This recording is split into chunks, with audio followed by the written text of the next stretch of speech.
안녕하세요. 볼보 스웨디시 럭셔리 세단 S90의 오너입니다. 자, 오늘은 제가 어떻게 S90을 살 수 있었는지, 또 고작 월급쟁이인 제가 이렇게 비싼 차를 타도 되는 건지 많은 생각을 했었어요. 어떻게 차를 살 수 있었는지부터 이야기를 해보도록 하겠습니다. 일단 제 소득 정도부터 이야기를 해볼까요? 저는 그냥 대기업 다니고요. 그냥 월수 실수령액으로 350에서 400 정도 받고 있습니다. 자, 그런 제게 이 차가 맞나? 이 차가 과연 맞는 건가? 라는 생각을 좀 했었어요. 인터넷이나 유튜브 이런 데 보면 월수 얼마, 연봉 얼마에 맞는 차는 막 이렇게 나오잖아요. 연봉이 50% 미만, 이 정도로 막 이렇게 사람들이 말하는 것 같은데, 제 생각은 조금 달라요. 만약에 자기가 살 수 있는 상황이 되면 자기가 마음에 드는 거 사는 게 맞지 않겠어요? 그쵸? 그래서 저는 샀습니다. 일단 지르고 봤어요. 제가 이 차를 어떻게 살 수 있었냐, 모은 돈 넣고 막 이런데 되게 쉬워요. 계기는 서울 근교에 살다가 회사가 있는 지방으로 이사를 오면서 갭이 좀 생겼어요. 그 차액 있잖아요. 서울 집값하고 서울하고 그 근처 집값하고 지방 집값하고는 차이가 크니까 그냥 이 차를 일시불로 샀습니다. 물론 결심은 많이 하고 와이프도 많이 꼬시고 차도 많이 보고 했어요. 때마침 그 전에 타던 차가 한 10년 탔고 차도 바꿀 때가 됐고요. 자, 생각을 해보면 차값이 6,590이었고요. 그리고 이것저것 세금 다 합쳐서 제가 6,900 얼마 정도 들었어요. 서울에서 이사 왔으니까 갭이 있고 현금이 있었으니까 이 차를 샀겠죠. 그 돈을 제가 만약에 지금 할부로 내서 산다고 하면 못 샀을 거예요. 할부로 그 돈 내면서 차를 산다? 36개월만 해도 얼마예요? 36개월만 해도 한 달에 200만 원이잖아. 200만 원, 월급 400 받으면서 200만 원씩 차값을 내고 어떻게 삽니까? 할부로 샀으면 저는 못 샀을 거예요. 그러니까 그 인터넷에 돌아다니는 이야기는 할부로 샀을 때 하는 이야기인 것 같아요. 매달 지출이 얼마 이상 있고 이렇게 됐을 때 차값에 대한 부담이 있을 때. 근데 저는 일시불로 샀으니까 부담은 없었죠. 차를 살 수 있었던 건 정말 이사 와서예요. 저 같은 상황에 있으면 차를 사셔도 될 것 같고요. 매달 나가는 지출이 생활이 안 될 정도라면 차를 이렇게 사는 건 아닌 것 같습니다. 저는 이제 다시 서울로 올라가려면 차값만큼 벌어야 돼요. 열심히 일해야죠. 자, 그리고 유지비를 생각해 보면 생각보다 유지비가 많이 드는 것 같지는 않아요. 왜냐면 제가 지금 운전 2010년부터 했고요. 2010년부터 한다고 했을 때 한 10년 됐죠? 10년 됐는데 보험료가 85만원? 네, 85만원 정도 나왔고요. 자동차세가 45만원 정도 나왔어요. 1월에 10% 할인받고 냈으니까. 그 정도야 낼 수 있죠. 연봉 그 정도 받으면. 그쵸? 그리고 이 차는 보증이 3년이고 추가로 플러스 2년 보증이 더 있어요.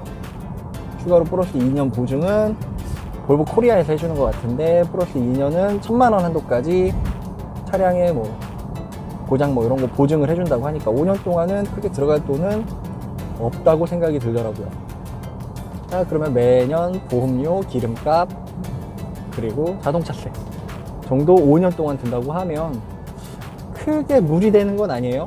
할부가 없다는 가정하에. 할부 있으면 저 못 사요, 정말. 할부 있으면, 할부로 차 살 거면 저는 정말 다른 거 샀었을 거예요. 자, 그리고 제가 생각하기에는 수입차를 사면 되게 무리다, 허세다 이러는데 꼭 그런 것만도 아닌 게, 돈이 들어가는 것 중에 제일 큰 게 제 생각에는 감가예요. 이 차는 사면 나중에 중고 생각도 하지도 않았어요. 중고 팔면 볼보는 중고로 거래도 잘 안 되고 가격도 엄청 떨어지고 감가가 엄청 심하다고 그랬거든요. 그러니까 감가가 제일 커요. 제가 보기에 이게 재산 가치가 확 떨어진다고 해야 될까요? 근데 곰곰이 생각해보면 제가 이 차를 5년, 10년 이렇게 타잖아요. 그러면 5년, 10년 뒤에 감가는 다 비슷해요. 제가 보기에는 오히려 10년 뒤에는 이 차 감가가 더 안 떨어져 있을 수도 있어요. 다른 차에 비해서. 그러니까 감가를 생각하면 이게 돈 많이 든다 이러는데, 내가 차 오래 탈 거면 별로 크게 그렇게 영향을 주지 않는 것 같아요. 그러니까 뭐 자동차세는 뭐 얘 2000cc니까 뭐 다른 것보다는 많이 안 나가는 것 같고, 보험료도 85만 원 정도면 뭐 제가 보기엔 그렇게 많이 나가는 것 같지도 않고요. 뭐 기름 넣는 거는 뭐 다른 차를 샀어도 똑같고, 오히려 cc 높은 국산 차를 샀으면 기름이나 세금은 더 나갔겠죠? 자, 그리고 뭐 이것저것 따져보니까 유지비는 비슷한 것 같아요. 그죠? 전혀 무리되거나 이러지 않아요. 기름값은 제 생각에는 비슷합니다. 연봉이 얼마 정도가 적당하다, 이거는 차를 할부로 샀을 때 이야기인 것 같습니다. 일단 이사 오면서 생기고 이런 거는 요랬을 때는 자기 하고 싶은 거 하는 게 맞는 것 같아요. 지금 제가 이 차를 사고 나서 막 걱정했던 것들 있잖아요. 막 생활비가 모자랄까? 아니면 뭐 이것저것 돈이 더 들까? 막 이런 생각했던 거 전혀 그러지 않아요. 생활하는데 전혀 무리가 없고요, 아직까지는. 나중에 서울 다시 올라갔을 때는 뭐 그렇게 될 수도 있겠죠. 그리고 고장이 났을 때를 걱정을 해봤어요. 볼보 수리비가 정말 사악하다 그랬거든요. 근데 다른 차들에 비해서 좀 많이 들긴 해요. 1.5배 막 이렇게 생각하더라고요, 사람들이. 1.5배, 2배는 든다. 국산 차에 비해서는 한 2배는 들 거고, 웬만한 수입차에 비해서도 볼보는 수리비가 비싸서 뭐 부품 구하기도 힘들고 애프터마켓도 잘 안 돼 있고, 그래서 1.5배는 더 든다 막 이러는데, 조금 무리는 되겠지만 차를 고칠 수는 있을 것 같아요. 물론 아직 수리비는 안 나가봤으니까. 뭐 이것저것 다 생각해도 뭐 감가보다는 좀 덜한데 차 오래 타면 되고, 연봉에 맞는 차는 있겠죠. 뭐 무리해서 살 수는 있어요. 무리하거나 뭐. 근데 제가 보기엔 생활에 지장이 없는 이상은 살만한 것 같습니다. 제가 말씀드렸잖아요. 자동차세, cc 높은 국산차 더 많이 나가고요. 보험료 제가 보기엔 비슷할 것 같아요. 아닌가? 보험료도 한 1, 20만 원 차이 날라나 1년에? 뭐 걱정되는 건 수리비인데, 수리비는 뭐 5년 정도는 괜찮고, 5년 이후는 제가 5년 이상 타면서 나중에 한번 인증해 볼게요. 그쵸? 그러면 이제 감가. 근데 감가는 차를 오래 타면 크게 상관이 없다. 그렇다면 결론은 딱 하나죠. 연봉에 맞는 차는 차를 할부로 샀을 때 이야기고요. 차를 뭐 일시불로 샀거나 뭐 그렇게 매달 나가는 비용에 크게 무리가 없을 정도까지는 사도 된다 라는 결론이 나옵니다. 그냥 제 생각이었어요. 뭐 이사 와서 돈 생겨서 차를 산 놈이 뭐 그런 뭐 계산법 같은 건 잘 모르겠지만, 이왕이면 생활이 된다고 하면 자기가 좋아하고 마음에 들어하고 원하는 차를 사는 게 맞지 않겠습니까?